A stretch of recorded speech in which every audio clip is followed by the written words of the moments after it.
I'm John Muir, the writer and creator of The House Between, and we are doing a commentary on our first episode of the first season, Arrived. With me here today, at the far end, is Tony Mercer, who plays Bill Clark, Kim Breeding, who is our Astrid, Jim Blanton, who plays the mysterious Arlo, and we're also here with our lighting director and production assistant, Bobby Schweizer. Did I say that right? Yeah. Okay, I never said your name out loud. Excellent. One of the reasons that we're not seeing the opening credits for The House Between is that we didn't want to show the characters before we met them. We didn't want you to know who you were going to meet before you actually met them. So the first episode with the cast pictures is actually the second episode, Settle.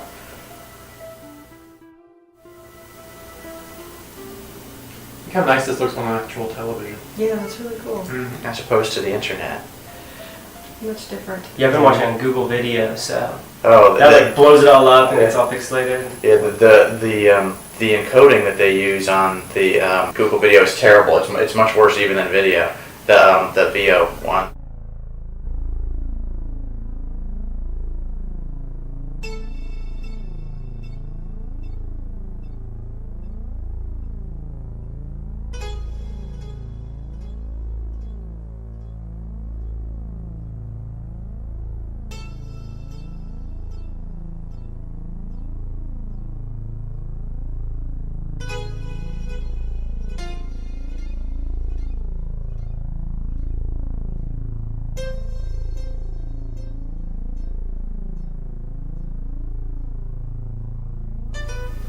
For the record, no.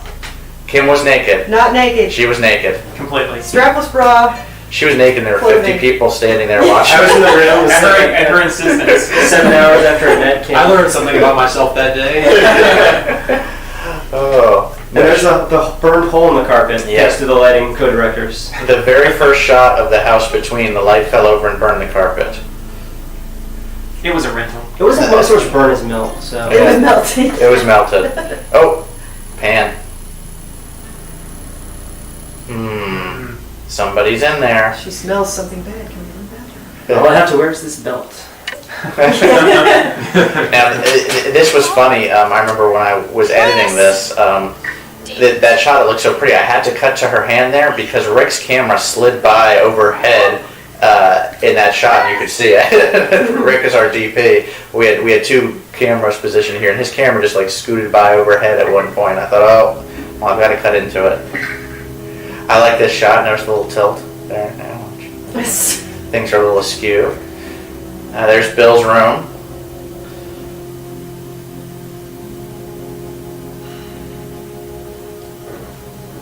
And the debut of the ass cam, ladies and gentlemen. The funny thing about this is I sent this episode where I hadn't restored or mixed any of the sound correctly. I sent it to Mateo, one of the composers, and he said, all I can hear in this scene is her shoes clomping down the stairs. Those were the loudest shoes ever.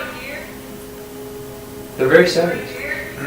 I say this shot, which is really beautiful, did a great job with the lighting and everything. This was the shot where I knew we were going to be able to do the show. When I saw this like this, I thought, okay. I mean, it sounds silly, but it's such a pretty shot, and it sort of got the sense of scope and moodiness that I wanted, and movement in the frame. And I thought, okay, we're really going to be able to do the show. As soon as we got that shot, I knew we were going to be able to do the show. The clock is ringing 12. It's funny, that all went by very quickly, but we spent a long time up there.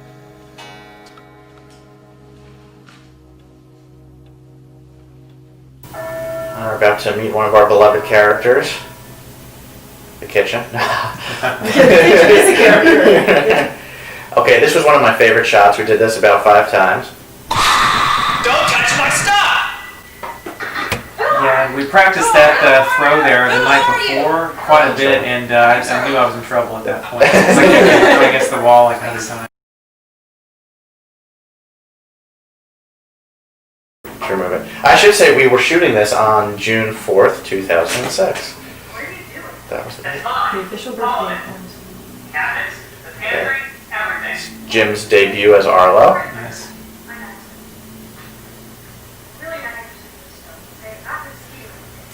I'm gonna toot my own horn here and say that I did in fact invent the Arlo haircut. That's true, you did. The Arlo hairstyle. If you recall, Arlo was originally supposed to have had a mohawk. That's right. But, Jim really didn't want to like shave his head into a mohawk.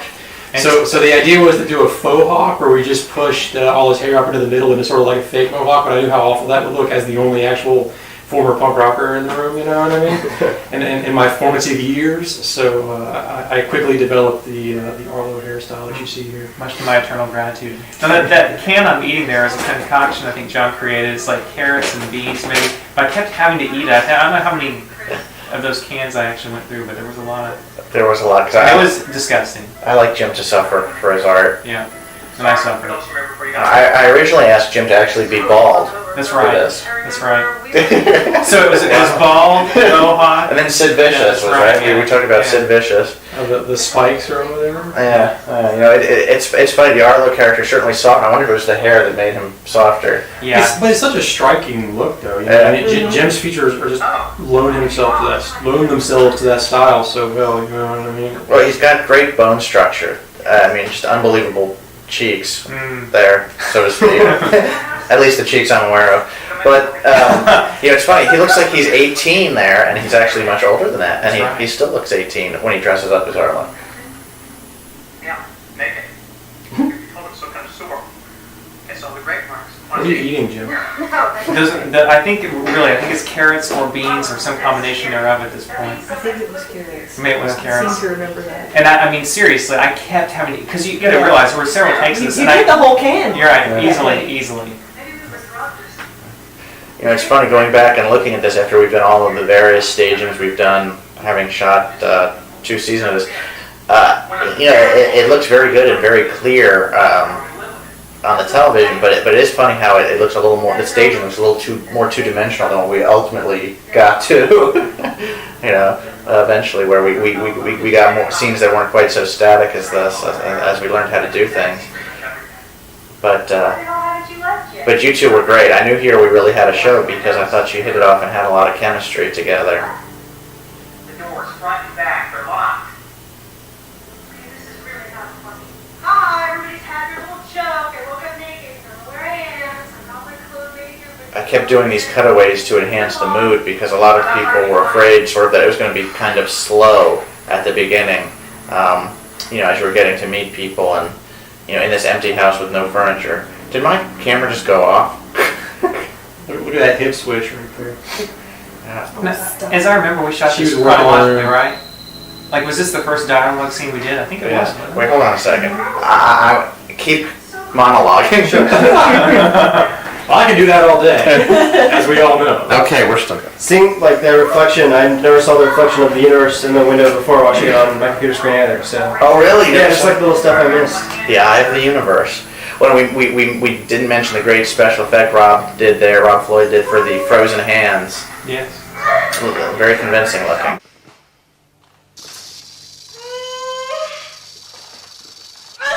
You're just gonna hurt yourself. You're not gonna get out that way.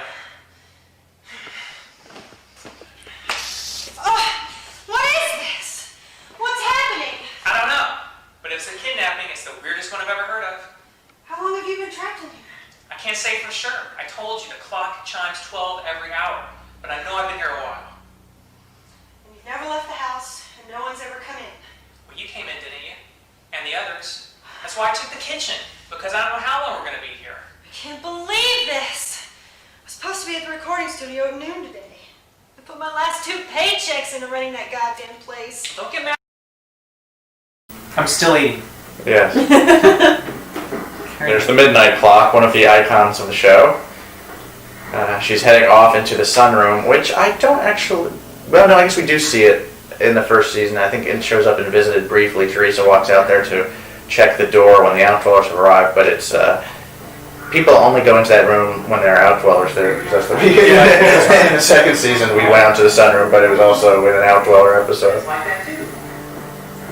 It was Rick's idea to stage this way, which I like, because he said, let's have Arlo be the anchor while Astrid goes back and forth. I thought that was kind of a clever thing to do, so you got the idea that Arlo was more comfortable here than Astrid, who's just arrived. There's gotta be a way out of here. He's still eating. Suffering for the art. There's no basement, and I don't think you want to go in the attic. I've heard some weird noises up there. Our first indication of outdoors, or our second indication since there's one at the door. Don't piss me off, man. Where are they? Upstairs again. I like that clock. What happened to that clock? Did you steal it? That clock? Oh, Is it's that something, it right yeah. there on the Oh, wall? is that one? That's Oh. my clock. That's my clock. It was That's right, actually, because there was nothing in the house. yeah. Except for the Oh. creepy Yeah. frog painting. Yeah. Tony Mercer arrived. So clearly, Bill has no problem with the food in the house. The beans and the carrots are suiting Bill just fine. Apparently.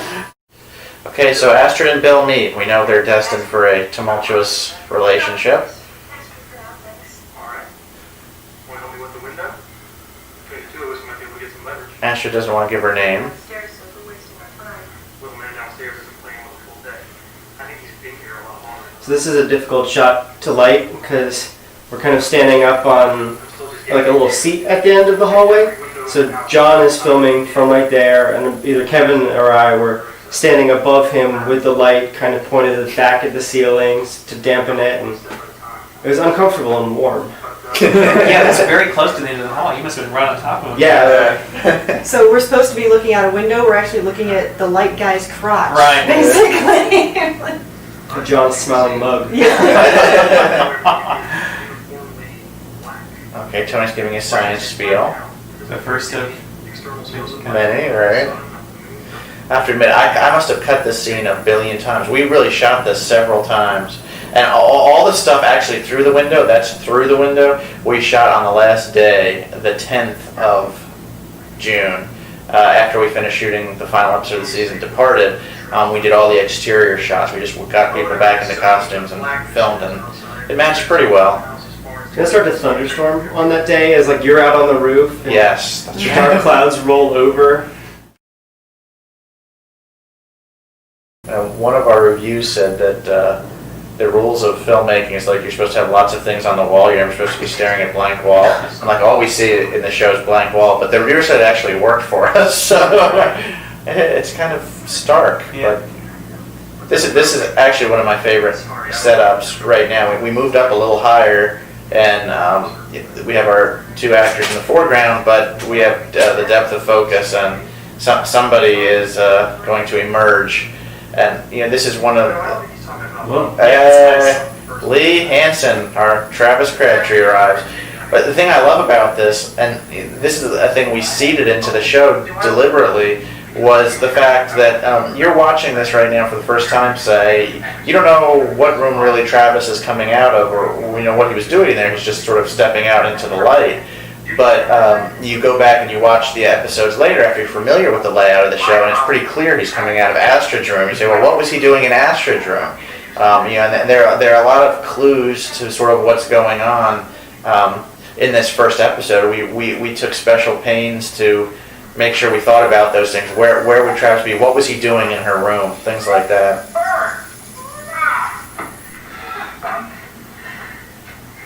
Well, now we know the answer with some finality. Windows are not an escape option. Thinking about how the show unfolds and looking at just like these first scenes of Travis, it's amazing how good of an actor Travis Crabtree is. I think we need to throw a person. I nominate Arlo. Wait a minute. There might be another way.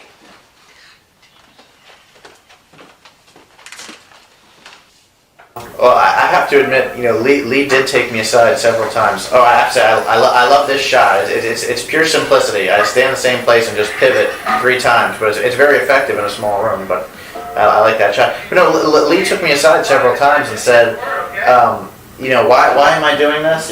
Because he knew what his character had gone through, and he'd say, wait, John, I need to talk to you. Why am I saying this? Why am I suggesting this? What's the operation? And we're always supposed to have a motive. Okay, this scene took forever to film. This was our first, the group gets together in the kitchen scene. The first time all 5, no, there's still only 4. Just feels like all 5. The first time all 4 of the actors here are together. This was very difficult. I have to say, Rick and I learned a lot after, as the week went on. This isn't the best work we ever did in the kitchen. It was very hard to shoot in there. One thing that people won't know is that there's another entrance to the kitchen that you never see, which led right into the green room where the actors would rehearse their scenes and read the scripts, eat, things like that, where we'd have makeup applied. And you never on film actually see that opening. But it made it hard to shoot because you could never see that. You were never supposed to see that opening. So like the angles were very difficult to get sometimes in the kitchen. Well, another thing I remember about this is in kitchen scenes in general, the first season, we tended to do these kind of marathon runs, Right. as I recall, and it would be very difficult to get that to work because we were learning our lines, Right. like literally before we would do this. Well, the original idea was that we were going to do longer takes and do as much of the dialogue as we could. And when we came back for the second season, we saw what worked and what didn't, and I think the edict we went by was sort of manageable chunks. Take a bit, stop, get things right, go again. And that's much better, I think. Because ultimately what I had here in this scene was like, we started like 7 or 8 times, so I had the same clutch of dialogue, 8 times, and trying to pick one that was, modestly better than the other was very difficult. Well, I think at this point we were just trying to see, can we do this and how much of it can we get done? Right. And then it became, okay, we know we can do it. Now how much better can we do it? Right. But it's amazing that it got done all. I mean, when you consider everything that was against us, It really, it's amazing. I mean, sort of as rough as a first episode as this is, there's still some moments that are just amazing. The actors, very quickly learn to inhabit their characters. The lighting was really great. I mean, Bobby and Kevin came in the night before and came up with a whole lighting scheme for the show. And we were ready to go. I mean, that's really amazing. Kevin and I had no real formal lighting training. We'd each taken like one course where we had to do lighting in it. But it was mostly about, taking stuff from all the film history that we've watched and what we've learned in our classes, and especially for this series, a lot of German expressionism with harsh shadows jutting up against the wall to sort of form the scenery. So. But it works really well for the series. I think the lighting is amazing. And we should say, too, they only had 2 lights to work with for the whole show. And there was that scary strip light that we used for a Yes. while where we could electrocute ourselves. Right, that'll burn off the skin, too. Yeah. Careful. Okay, now this meal was, if I remember correctly, tomato sauce and kidney beans.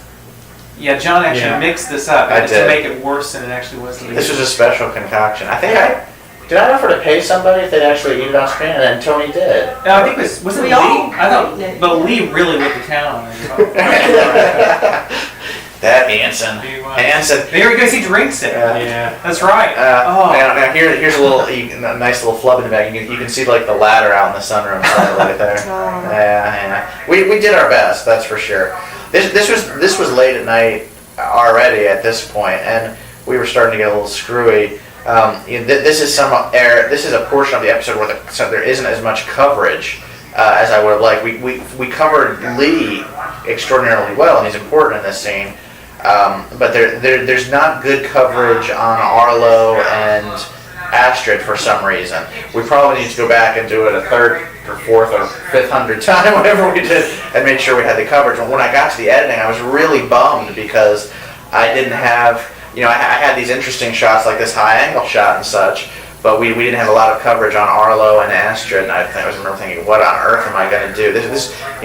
Cutting this for the first time, I was trying to have to figure out tricks, like how am I going to, maintain their presence in the scene? How much do I cut?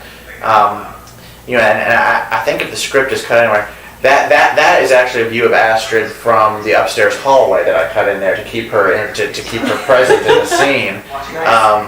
Because the walls are blank, that occasionally works in our favor. All the walls are blank, so you can substitute one wall for another if you're in the same costume.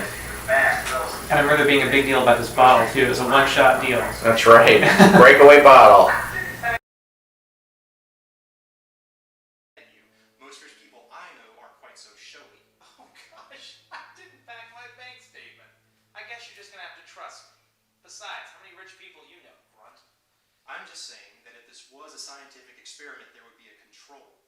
One person who knows what A moment ago, we passed the psychological ramifications of sustained incarceration on the human psyche, which prompted my quoting Harrison Ford to John. You can write this shit, but you can't say it. But John insisted that he in fact wrote it, and I would in fact say it, and somehow, And I just told him faster and more intense. Wherever there are cuts in the script for Arrived, they're in this scene because it tended to go on a little long for my taste. It probably still goes on a little long, but there's actually stuff cut from the script in the edited version. And part of the reason was not that it wasn't valuable or good, but just that we didn't have the coverage. I mean, it would have essentially become the Travis show for 10 minutes. We'll ask Lee how he feels about that. Maybe a soccer team over the Andes will try to find. Oh, we have a cat with us doing a commentary. All right. Again, that's a shot of Astrid from reacting from the upstairs hallway scene with Bill, because we just did not have the adequate coverage that first day. I say a lot in mid-bottle swing. You do. You sure do. That one breakaway bottle, that was all or nothing. Now that shot there was actually one of my favorite shots in the episode where we had that quote-unquote garbage mat, is what that's called. It was that shot, but what I did was I matted in around the actors. I had a camera pointed down into my bathtub, and I swirled the water. And because the white of the bathtub matches the white of the wall, it looks like the wall is actually swirling. So, Should we talk about what colors these walls actually are? They're like hideously loud. Yeah, this is like a yellow? Yeah. This room was like a bright Mustard butter yellow color. Astrid's room was like a slate blue. The green one was literally green. The green room was literally green. Yeah. Bill's room is a bland white. No, actually, it was like a pale baby blue color. Was it? Oh, you're right. And Travis's room was yellow too. That's wasn't right. it? Yeah. We had yellow curtains. Okay, here's another Travis tell where he says it's easier than he thought it would be to piss off Bill. And earlier in that scene, when the wall fluttered, he said, "The house is playing games with us already."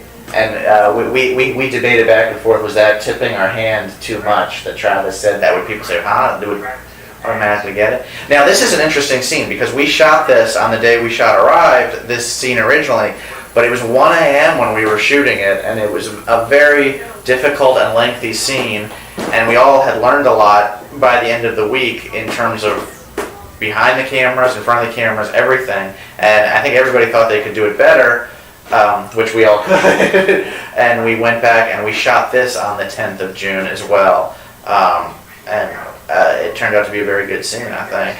It was a good thing we went back and shot it. It turned out to be a lot better than it was when we shot it. John's being kind. Oh, The yes. closet, the fake closet. Who's in the closet? The fake closet. That door behind Tony is actually It's a door. it's a doorway to the green room, but we made it into a closet, and Bobby is standing there hanging the Holding the Holding thing. the bar up, holding the hand, the Hiding bar. away from the camera. No, but Tony's being too hard on himself. He was good when we shot the scene originally. Everybody was good, but we were shooting at 1 a.m. and the scene just went on and on. I think we were still shooting it at 2. I was tired. Yeah. I couldn't get it. I just couldn't get the lines out. And I just kept stumbling over it. And Kim was extremely patient, and we just kept on trying, man. So I really have no perspective on how it turned out. That version of it, Right. because it was just one flub after another, and to me. But I felt really good about it when we went back and did it on this, the last shooting day. Well, it was a good thing we did, Tony, because whether you had gotten the lines or not, there was a script book on the ledge for a lot of the day. The first thing we shot, I looked at it and it kind of was like, oh my god, like there's like a script there. I was like, oh man. That room was kind of cursed as I remember. Yeah. Well, this is the parlor from hell. The parlor curse. Now, see, look, that shot, however, was from the first time. I did mix a couple shots coming and going. What did he tell you? That's up. This is one of my favorite Travis moments here because Lee is sort of overtly physical, which he isn't always. I mean, Travis is more of a psychological manipulator, but he's overtly physical with Astrid here, That's a good place to start. which makes him just really, horrible person. Right? He creeped me out in this scene too. It's good stuff. You're a woman, use your wiles. I know you used it before. again, another sort of tell from Travis. I know you've used them before. You know, I guess that could be read two ways.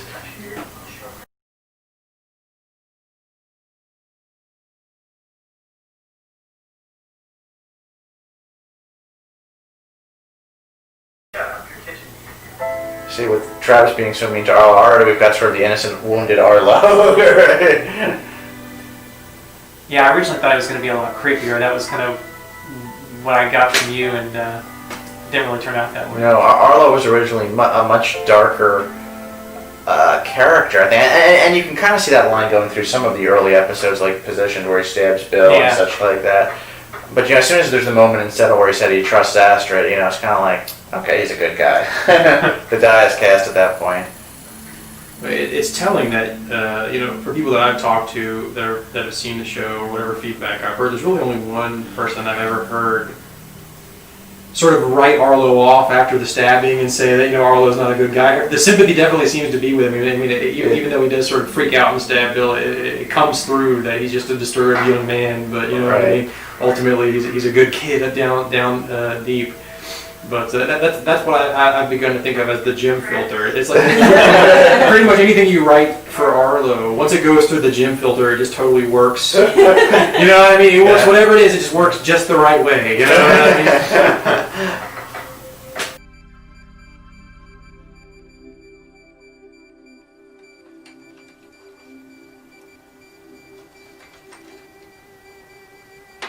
Travis? Arlo?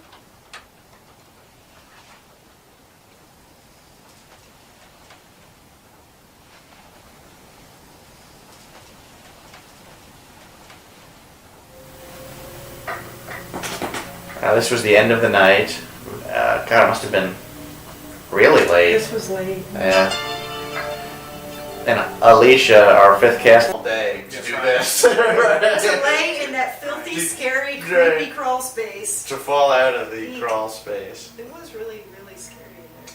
You know, it's funny seeing this with an audience. That really works with an audience. I remember when we saw it at Chesapeake and a couple other times, people have jumped at that when the door opens. And I go, oh, that's so great. And that's something that's completely lost on me because I always know what's going to happen. You know, it's hard to guess, you know, it's hard to gauge whether those moments are working. You know, somebody who's planned them out. How many times do we swing around that banister and go up the stairs at the gym? There's one take where Tony falls against the wall when he comes in. I couldn't stop running. Oh, no, right at the end. That was It's fun. over already. Wow. That was great. Here's our cast. So that was Arrived in a nutshell. I don't have anything else I want to add about the episode that launched our series.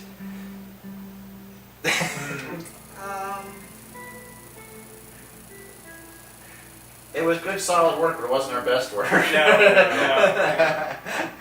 Yeah, that beans and carrots didn't miss old Bill, did it?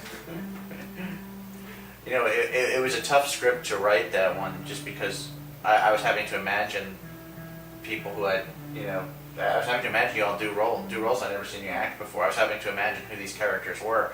Whereas when I was writing the second season, or even, you know, the third season, like I can always hear your voices when I'm doing the writing. But it was very hard, those first episodes, not knowing who people are. Okay, it's over. We're done. That's all you get. That's it.